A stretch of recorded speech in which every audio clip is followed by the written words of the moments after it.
Und jetzt haben wir hier noch eine der besten Bitcoin-Erklärungen ever von Michael Saylor. Let's go.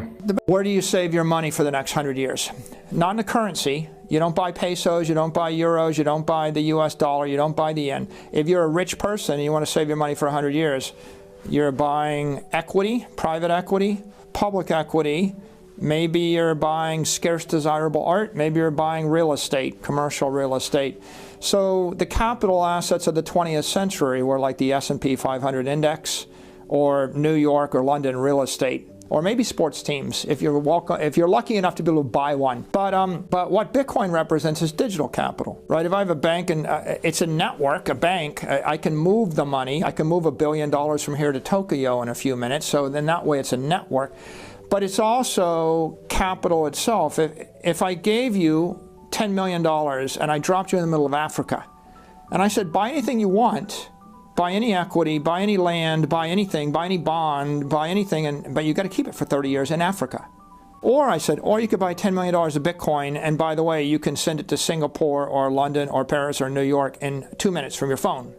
I would submit to you, there's not a single thing you would buy in Africa. There isn't a capital asset that you want to give to your family or your great-grandchildren. The same is true if you actually talk to people in China.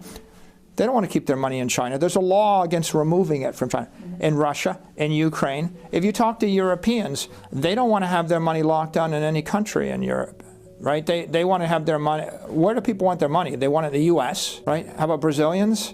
Argentinians, Venezuelans? Most of the world doesn't want to take all of their family's wealth and store it locally in real estate, local stocks, local currency, local banks. That's why there are laws against them removing the money. And the problem with gold is if you have all your money in gold in Africa, you can't take it through the airport. You can't take your, if you have all your money in gold in Argentina, you can't bring it out of the country.